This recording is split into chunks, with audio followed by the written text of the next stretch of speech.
أعوذ بالله من الشيطان الرجيم بسم الله الرحمن الرحيم والصلاة والسلام على سيدنا محمد خاتم النبيين وعلى آله وأصحابه أجمعين.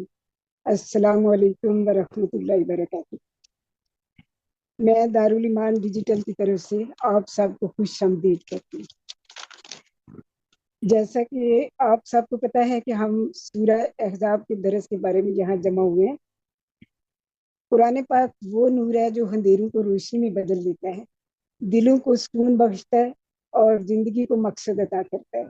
اسے یاد کریں، لکھیں، پڑھیں یا سکھائیں، ہر حالت میں اللہ کا قرب حاصل کریں. جو قرآن سے دور رہتے ہیں وہ خود کو اللہ کی رحمت سے محروم کرتے ہیں اور آخرت میں سخت حساب کا سامنا کریں گے. جو قرآن پڑھتے اور کھلاتے ہیں ان کے لیے جنت کی بشارت ہے اور دلوں میں بے شمار سکون کا خزانہ ملتا ہے. تو آئیے قرآن کی محبت میں ڈوب کر اللہ کی رضا پائیں اور اپنی دنیا اور آخرت سنواریں. اللہ تعالیٰ قرآن کو ہمارے دلوں کی دھڑکن بنا دے اور ہمارا خاتمہ ایمان پر ہو. آمین. تو اب پروگرام کا باقاعدہ آغاز تلاوت کلام پاک سے کرتے ہیں. أعوذ بالله من الشيطان الرجيم. بسم الله الرحمن الرحيم. إن الله وملائكته يصلون على النبي يا أيها الذين آمنوا صلوا عليه وسلموا تسليما.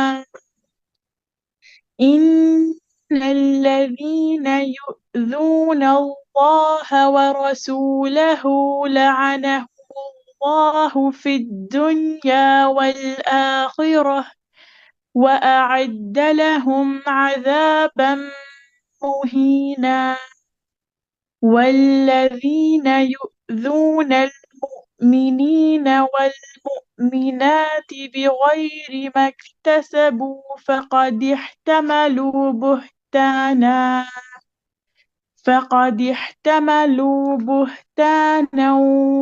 وإثما مبينا. میں پناہ مانگتی ہوں اللہ کی شیطان مردود سے. شروع اللہ کے نام سے جو بہت مہربان اور نہایت رحم کرنے والا ہے. بے شک اللہ اور اس کے فرشتے نبی پر درود بھیجتے ہیں. اے ایمان والوں، تم بھی ان پر درود بھیجو اور خوب سلام بھیجا کرو. بے شک جو لوگ اللہ اور اس کے رسول کو تکلیف پہنچاتے ہیں، اللہ نے دنیا اور آخرت میں ان پر لعنت کی ہے اور ان کے لیے ایسا عذاب تیار کر رکھا ہے جو ذلیل کر کے رکھ دے گا. اور جو لوگ مومن مردوں اور مومن عورتوں کو ان کے کسی جرم کے بغیر تکلیف پہنچاتے ہیں، انہوں نے کھلے گناہ کا بوجھ اپنے اوپر لاد لیا ہے. خداوندی تعلیم اور ہدایت کا جو سرمایہ حضرت محمد صلی اللہ علیہ وسلم کے ذریعے دنیا کو ملا ہے، اس کے دو حصے ہیں. پہلا قرآن مجید فرقان حمید اور دوسرا حصہ سنت اور حدیث. اللہ تعالیٰ ہمیں اپنے نبی پاک صلی اللہ علیہ وسلم کی ایک ایک بات پر عمل کرنے والا بنائے اور ہماری نسلوں کو بھی اللہ تعالیٰ کی کتاب اور سنت و حدیث کا پابند بنائے. اب میں آپ کے سامنے حدیث رسول مقبول صلی اللہ علیہ وسلم شیئر کرتی ہوں. آج کی حدیث غصہ سے ممانعت کے بارے میں ہے. سیدنا ابو ہریرہ رضی اللہ عنہ سے روایت ہے کہ ایک شخص نے نبی پاک صلی اللہ علیہ وسلم کی خدمت میں حاضر ہو کر عرض کیا کہ آپ مجھے وصیت فرمائیں. آپ صلی اللہ علیہ وسلم نے فرمایا غصہ نہ کیا کرو. اس نے بار بار اپنا سوال دہرایا تو آپ صلی اللہ علیہ وسلم نے بھی ہر بار یہی جواب دیا کہ غصہ نہ کیا کرو. تشریح: اسلام چونکہ دین فطرت ہے، اس میں انسانی طباع اور مزاج کو مد نظر رکھ کر احکامات اور ہدایات دی گئی ہیں. غصہ آ جانا انسانی فطرت ہے. بالعموم غصے کے کچھ اسباب بھی ہوتے ہیں اور بعض لوگوں کو بلا وجہ بھی غصہ آ جاتا ہے. غصہ اختلاف اور ناراضگی کا سبب ہوتا ہے اور بعض اوقات نوبت قتل تک جا پہنچتی ہے. اسی لیے دانا کہتے ہیں کہ غصہ حرام ہوتا ہے. انسان کو جب غصہ آ جائے تو اسے ختم کرنے کی کوشش کرنی چاہیے. یہی اللہ والوں کی صفت ہے. چنانچہ قرآن مجید میں آئے کہ جب اللہ والوں کو غصہ آتا ہے تو وہ معاف کر دیتے ہیں. سورہ نور میں آئے انہیں چاہیے کہ وہ معافی اور درگزر سے کام لیں. کیا تم نہیں چاہتے کہ تمہیں اللہ تعالیٰ معاف کر دے؟ غصہ در حقیقت ایک نفسیاتی کیفیت کا نام ہے جس کی وجہ سے انسانی روح انتقام کی خاطر باہر کو حرکت کرتی ہے. اسی لیے غصے کی حالت میں چہرہ گرم اور سرخ ہو جاتا ہے اور رگیں پھول جاتی ہیں. اسی طرح شدت فرق و انصبات میں بھی انسانی روح باہر کی طرف متحرک ہوتی ہے. یہی وجہ ہے کہ ان دونوں حالتوں میں روح کے باہر آ جانے کی وجہ سے موت کا خطرہ ہوتا ہے. غصہ اگر غیرت اسلامی اور قائد حق کے لیے تو وہ ممدوح اور قابل تعریف ہے، اور اگر خلاف شرع ہو تو یہ بہرحال مذموم اور ناپسندیدہ ہے. غصہ پر قابو پا لینا ہر ایک کے بس کی بات نہیں. اسی لیے حضور پاک صلی اللہ علیہ وسلم نے غصہ پر قابو پانے والے کی تعریف فرمائی ہے. آپ صلی اللہ علیہ وسلم نے فرمایا جوان مرد اور بہادر وہ نہیں جو دوسروں کو خوب پچھاڑنے والا ہو، بلکہ حقیقی بہادر اور جوان مرد وہ ہے جو غصہ کے وقت اپنے آپ پر قابو رکھے. حضرت صلی اللہ علیہ وسلم کی مجلس میں ایک شخص کو غصہ آ گیا اور غصے کی شدت سے اس کا چہرہ سرخ ہو گیا. تو آپ صلی اللہ علیہ وسلم نے فرمایا اس سے کہیں کہ اعوذ باللہ من الشیطان الرجیم پڑھے تو غصہ ختم ہو جائے گا. ایک حدیث میں حضور پاک صلی اللہ علیہ وسلم نے فرمایا جب کسی کو غصہ ہے تو اگر وہ کھڑا ہے تو بیٹھ جائے، اور اگر بیٹھا ہوا ہے پھر بھی غصہ ختم نہ ہو تو لیٹ جائے. آپ صلی اللہ علیہ وسلم نے فرمایا جو شخص بدلہ لینے کی طاقت اور قوت کے باوجود اپنے اوپر ضبط کر لے تو اللہ تعالیٰ قیامت کے دن اسے سب کے سامنے بلا کر یہ اختیار دے گا کہ وہ جس پھول کو چاہے اپنے لیے پسند کر لے. حضور پاک صلی اللہ علیہ وسلم کی زندگی عفو و درگزر کا بہترین مرکب تھی. آپ نے اپنے بدترین اور شدید ترین دشمنوں کو بھی معاف فرما دیا. کفار مکہ کے ظلم و ستم سے دنیا واقف ہے جو انہوں نے صحابہ کرام اور خود حضرت صلی اللہ علیہ وسلم پر روا رکھے، مگر جب آپ فاتحہ کی حیثیت سے مکہ آئے تو آپ نے کوئی بات یاد تک نہ کروائی اور بڑی فراخ دلی سے فرمایا جاؤ آج تم پر کوئی گرفت نہیں، تم سب بجا دو. آپ صلی اللہ علیہ وسلم نے فرمایا کہ انسان جو کچھ پیتا ہے اس میں بہترین گھونٹ غصے کا ہے جو اللہ کی رضا کی خاطر پیا جائے. خلاصہ یہ ہے کہ شریعت میں غصے کی بہت زیادہ مذمت اور ممانت ہے، اور غصہ پی جانے اور معاف کرنے والے کی بڑی فضیلت ہے. اسی لیے پیش نظر حدیث میں حضور پاک صلی اللہ علیہ وسلم نے اپنی خدمت میں جو شخص جس نے عرض کیا تھا کہ مجھے کوئی وصیت فرمائے تو آپ صلی اللہ علیہ وسلم نے اس سے فرمایا کہ غصہ نہ کیا کرو. حضور پاک صلی اللہ علیہ وسلم نے فرمایا کہ حضرت موسیٰ علیہ السلام نے اللہ تعالیٰ سے پوچھا کہ اے میرے رب آپ کے نزدیک آپ کے بندوں میں کون سب سے پیارا ہے؟ تو اللہ تعالیٰ نے فرمایا وہ جو انتقامی کاروائی کی طاقت رکھنے کے باوجود معاف کر دے. تو اللہ تعالیٰ سے دعا ہے کہ وہ مجھے اور آپ سب کو اپنے نبی پاک صلی اللہ علیہ وسلم کی تعلیمات پر عمل کرنے والا بنائے. آمین. اب میں کو دعوت دوں گی کہ وہ اپنی خوبصورت آواز میں ترانہ پیش کریں. یا رسول اللہ یا حبیب اللہ، یا رسول اللہ یا حبیب اللہ، یا رسول اللہ یا حبیب اللہ. دنیا کی اے مسافر منزل تیری قبر ہے، طے کر رہا ہے جو تو 2 دن کا یہ سفر ہے. دنیا کی اے مسافر منزل تیری قبر ہے، طے کر رہا ہے جو تو 2 دن کا یہ سفر ہے. دنیا کی اے مسافر جب سے بنی ہے دنیا لاکھوں کروڑوں آئے، باقی رہا نہ کوئی مٹی میں سب سمائے. اس بات کو نہ بھولو سب کا یہی اشر ہے. دنیا کے اے مسافر منزل تیری قبر ہے، طے کر رہا ہے جو تو 2 دن کا یہ سفر ہے. دنیا کی اے مسافر یہ عالیشان بنگلے وہاں کام کے نہیں ہے، مخمل پہ سونے والے مٹی میں سو رہے ہیں. 2 گز زمین کا ٹکڑا